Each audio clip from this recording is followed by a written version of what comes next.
Don't worry, this is not a New Year's resolution video. And this is not about doing more or trying harder. This is really about release because the clarity that you're looking for, it's not going to come from adding anything new. It's actually going to come from you letting some things go. So in this video, I'm going to walk you through 6 things so many women are still carrying into 2026. And these things are quietly costing them the clarity that they long for, the peace they deserve, and the growth that God Himself is inviting them into. So if you've already been feeling tired, if you've already been feeling stuck, and if you're feeling heavier than you should, this conversation is for you. Hey, friend, welcome to the channel. I am so glad you are here. If this is your first time, girl, welcome. I want you to hang out with us. I hope we can become friends. If you have been here before, you already know what to do. Put on your fuzzy socks, get you something good to drink, and grab your journal. And for all of you, whether this is your first time or you've been here before, I have a simple ask. If you get one aha, if something makes you say, okay, Robin, I hear you, you're right, I want you to like the video, comment, and share it. That helps move it up the algorithm so other women just like you can get this content. Over here, we're helping women elevate not just what they do, but who they are. So today, I want to dive into this conversation where I'm helping you understand that releasing is the real work for 2026. There are 6 things I want you to release, and they might surprise you. So let's dive right into it. As always, I have my notes in front of me because I'm a woman of a certain age. And if I don't keep notes in front of me, this mind of mine is going to go down a rabbit trail, honey, and we will be talking about what I'm gonna cook for dinner, okay? And I know you only have so much time, just like me. So let's dive right in. This year, we're not focused on New Year's resolutions in the way we have in the past, although I have no problem with us setting New Year's resolutions, although a lot of people have resistance to that. But this conversation is really about what you need to release because you want some clarity in your life. You want to know the next steps, but clarity is going to come from you releasing particularly these 6 things. Now, last week we talked about how your word from the Lord, or your word for the year rather, how your word for the year may not be from God, and that's okay. I want you to go back and look at that video. I'll link it in the description because I don't want that to throw you off. You might have clearly heard from the Lord about what your word for the year is. I believe I did. My word for the year is rooted, and I truly believe that was from the Lord. But there have been times that it was a word that I hoped would describe my year, and there's a distinct difference. But in that conversation, I also told you that sometimes God will give you a word, sometimes He'll give you direction, and friends, sometimes God will give you silence. And that silence is inviting you into a deeper level of trust. And in that place of trust, you'll get the clarity that you need. And so often creating space for clarity is just what you need in order to move forward. And so I want to walk you through these 6 things because what I find is a lot of women are coming to me saying, Robin, why am I so tired? Why do I feel so stuck? Why can't I seem to move forward? I can't understand exactly what I'm supposed to be doing. And the issue isn't more effort. It's that they're carrying some things that are holding them back. So with that in mind, let me give you the very first thing that I want you to release in 2026.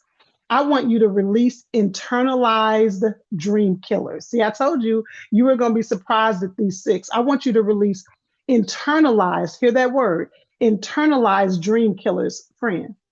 This is not about the haters. Oh my gosh, just for fun. Oh my gosh, just for fun. I am going to put a little rap. My youngest daughter, Riley, she is 11 years old, and we used to have a rap group, okay? We used to have a whole rap group. Yes, RAP, a whole rap group. We were called the May Rap Girls, okay? You can find our whole album on Instagram. Just do hashtag May Rap Girls, and you will find the whole album on Instagram. But in the description, I'm going to put one of our videos because it literally just came to my mind. We had a little video where we said, we don't care about them haters over there. Said, we don't care about them haters over there. Please look, just do my heart some good. Please look at that video and comment on it. When you click the link and look at the video, just comment and say, Robin, I heard about it on YouTube. It'll do my heart good. And she is going to be so annoyed. But seriously, I want you to release internalized dream killers, but this is not about them haters over there. Although that might be happening. I want you to start with the hater in here. I know, friend, that's harsh. But many of us, our internalized voice our internalized commentary, the way we talk to ourselves about ourselves, is worse than what any hater over there is saying. I am not negating that you might have some people who have spoken ill to you or of you. But before we can start holding them accountable, I want you to hold yourself accountable. Now, what's interesting about that is often, and this is some deeper work that you can do, often the negative voices that we hear can sometimes come from, unfortunately, a mother figure, maybe a mentor, maybe a father, maybe childhood wounds. But that internal critic is keeping you stuck. And I want you to understand this, that that dream killer, that internal voice, it isn't always obviously negative. It'll sound like, girl, just be more realistic, or girl, it's just not time for that, or I mean, who do you think you are that you think you can do that? Or do you think that you can, why hasn't somebody else done that?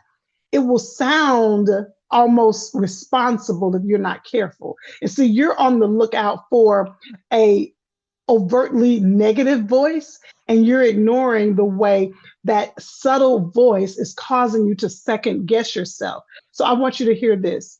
If the thought is constantly causing you to shrink back, then that voice is not of God, and that voice is fear. Let me say it again. If there's a voice that's constantly causing you to shrink back, that voice is not of God, and that voice is fear. And in Hebrews, the Bible says, I am not pleased with the one who shrinks back. And so I want you to let go of the internal dream killer that's keeping you on a spiral of playing small. Sis, there's nothing small about you other than your waist if you want it to be, okay? There's nothing small about you. You have a big calling. You have a big anointing. You have a big dream. And so we're not playing small. We don't have time for that. We're not playing small over here. So I want you to release that internalized dream killer in 2026. I want you to call it out. I want you to tell it that it's lying, and I want you to let it go. Here's number 2. You ready for this one?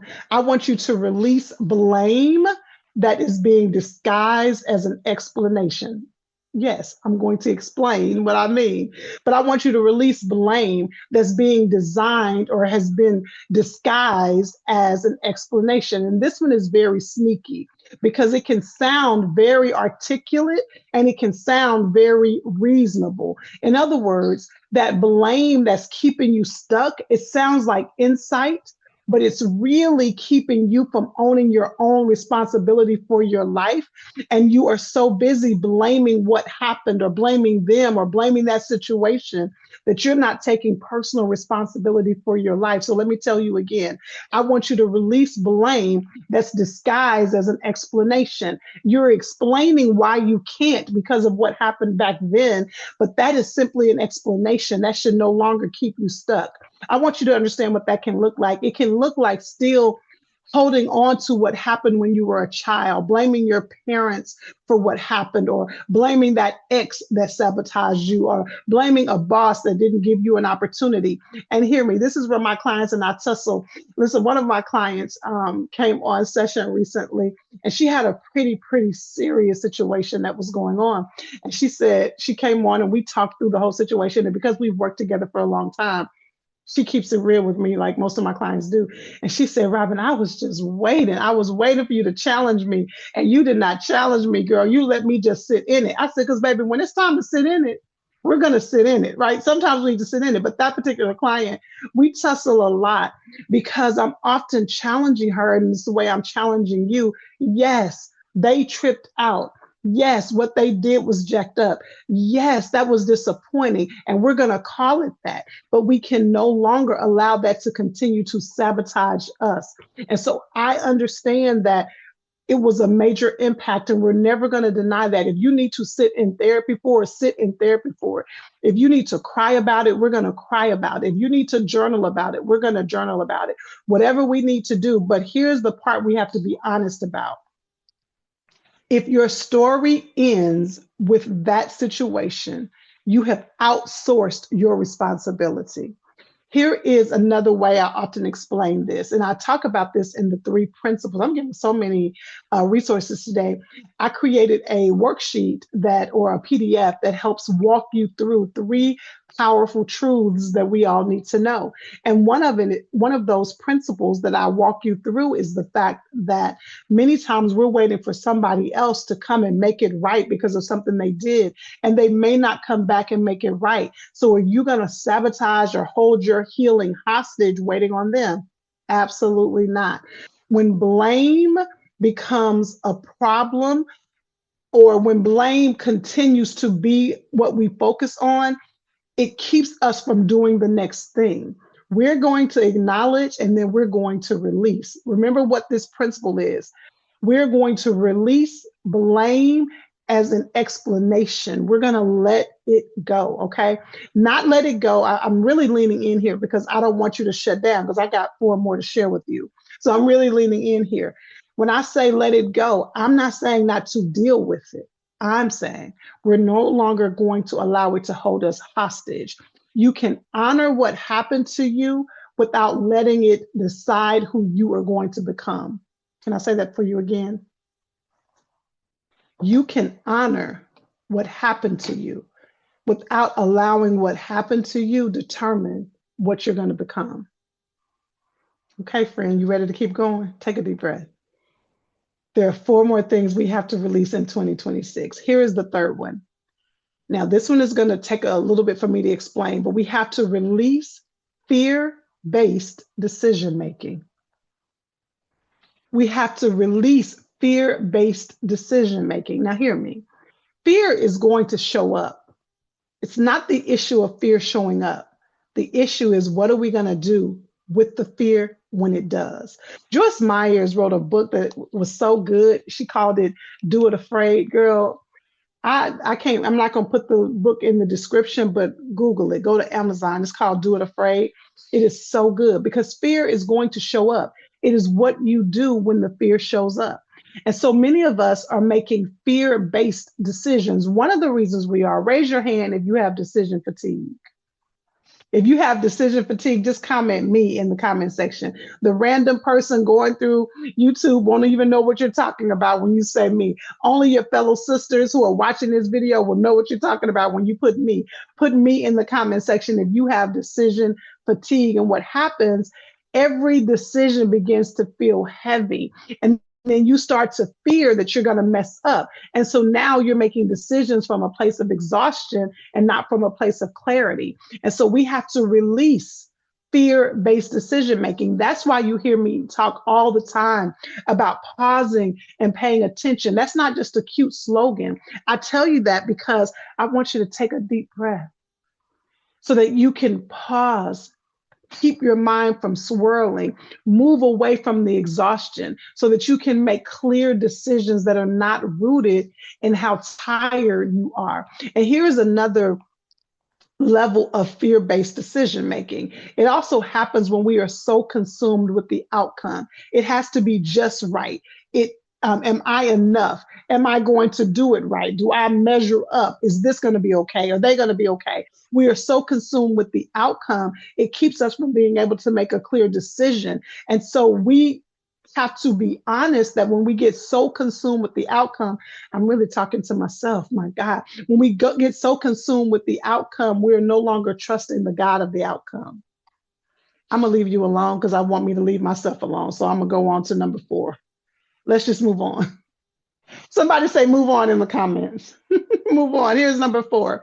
Remember what we're talking about. There are 6 things. Now, at the end of this video, I'm going to share something with you that I think will really help you understand these 6 things even clearer. So stay with me all the way to the end. But I am walking you through 6 things I want you to release. And let me tell you this. These 6 things are really 6 agreements, 6 ways that you have made an agreement, come to a conclusion that is no longer serving you. And I'm walking you through all 6. And so we're on number 4. This one is hard for me, but this is the truth, Ruth. We have to release crippling connections, even those connections that seem relatively okay. If it's crippling, we have to let it go. Let me tell you what I mean. I have a big statement I need to make. Not every relationship you need to release is necessarily toxic the way we understand toxicity. Some of the connections you need to release are simply no longer aligned. Woo! In my 2026 manifesto, I do a manifesto every single year and I make some adjustments as each year comes. I'll put the video link in the description. So far, so I can remember, I'm putting the video link from last week in there. In that video, I talk about my manifesto. I'm also putting the rap for me and Riley in the description because y'all gonna look at our rap. But in my manifesto, I have one particular line that I wrote out. And remember, my manifesto, I write out this full manifesto. Is extremely detailed. I recorded it into my phone. I listen to it every day for 40 days. But there is one particular line that I wrote that every time I say it, it is so sobering for me. And it is this: I will no longer overfunction to maintain connection. Oh, you all. I had to really look in the mirror to see how many of my relationships that I was over functioning in order to maintain the relationship. I was doing too much. I was working too hard to maintain the relationship. And hear me, I don't believe all relationships have to be easy. We define easy as no work to put into it. But I realized I was overworking and straining and I was tired and it was never even enough. It was never enough. It still fell short. And so I had to understand that sometimes you have to release those connections. So hear me. When a relationship is not aligned, you will find yourself over functioning. You'll find yourself explaining too much. You'll find yourself shrinking to maintain harmony. I'm in somebody's business right now. It's not just me. And so does that mean you automatically cut them off? It doesn't even mean that.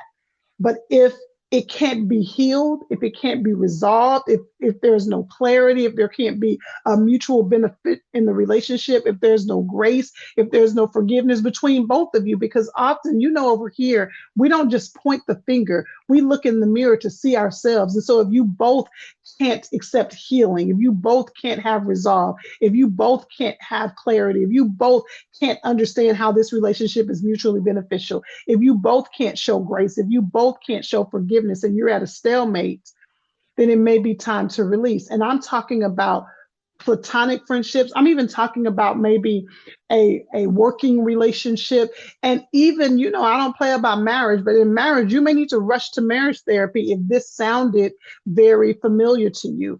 And so you may have to release, even if it's for a season. Friend, I want you to hear me. This is hard to say. I'm talking about platonic, even maybe a romantic, even a familial relationship. You are allowed to outgrow a relationship without villainizing anyone. It doesn't have to mean that that person is the villain. It doesn't have to mean that you are the villain. You are allowed to outgrow a relationship. And I want to talk about your marriage for a minute, because see, what y'all not going to do is tell people, I told you to leave your marriage. But the two of you may need to be different people in the marriage if the marriage is going to survive. Seasons change, friend, and so do relationships. Let's go on to number 5. Okay, number 5, we're going to release neglect that's masquerading as strength.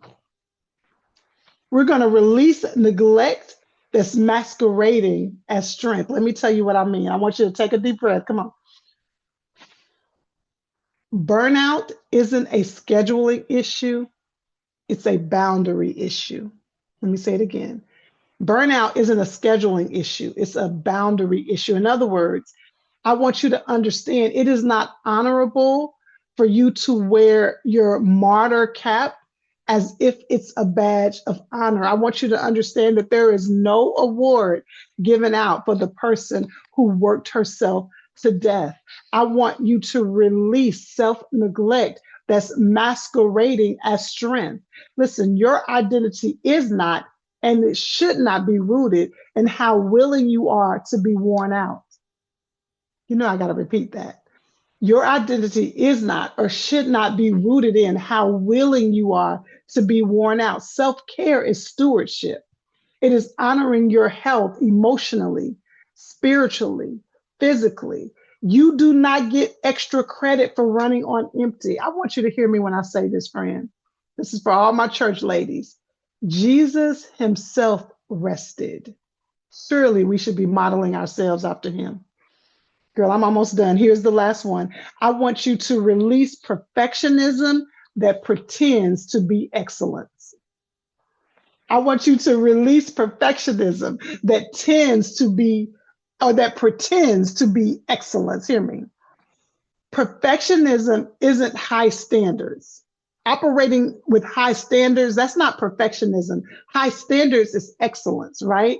So perfectionism isn't high standards. Perfectionism is really the fear of being seen unfinished.